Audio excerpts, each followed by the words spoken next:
Hello, today we're looking at the M-Audio Axiom 49 keyboard. First generation. As you can see, I have it opened up in half. You can leave the keys in, which on the bottom side of this, you'll see the screws are pretty easy to notice. They're the ones that are like real close to the surface that are flush. You can leave those in. It'll hold the keys down when you take it all apart. All you need is the main board, which sits right here where all the ports are. Take that main board out. There's like a ground and a few other wires. And then also when you take the main board out, you want to take the screen out, which is just 4 screws. Boom, boom, boom, boom. 4 screws. Also pop the switch out of the back. It'll just make it easier when you're trying to fix this thing.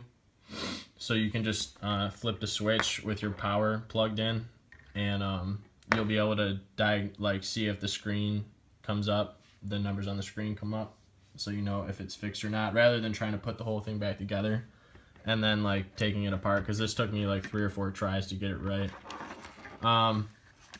One thing I did notice was the diagrams online aren't correct. You want to use a 10 microfarad capacitor. I'm just using one that's like 35 watts or something like that. Make sure the capacitor goes in the right way, and then also I used a 22 kilo ohm resistor as well. You can see by the color code there, red, orange. So you want to solder the one side of the, I'll try and focus this, you want to solder the one side of the resistor onto that part right there, and kind of snake it in between the, just make sure nothing's touching anything else. As you can see, I destroyed a pad, and I was able to save it using a silver trace pen. So things did get kind of messy for me when I removed the chip, because I did break one of the pads. Then your capacitor is going to go on the 2 pins, the 2 top pins where that chip came off. By the way, this is the way the board's orientated, in case you didn't see that before. So the ports are up here.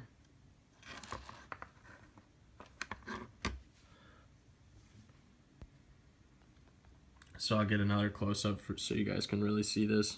There's like no information on this before, or very vague information or what have you. So you want to really just remove that small chip, and be careful when you do it. Don't do it like how I did it. I kind of just broke it off the board because I was in a hurry. And then you want to solder in your resistor from that point to that point, as you see. And then you want to solder in your capacitor from those 2 smaller points where the original chip was. And what that's doing is soldering in a capacitor and resistor in series, and this is how it was typically done before these little microcontrollers. And this way is fine, suitable, if you don't want to buy another one of those microcontrollers. So this is how you do it. There's a close-up. And just to show you guys that it works,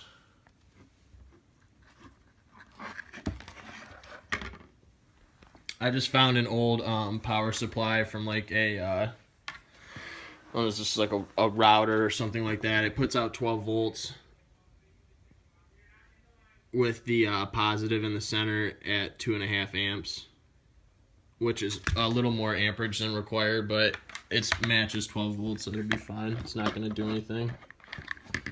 So I'm just plugging in the power there, right here, and flip my power switch as usual.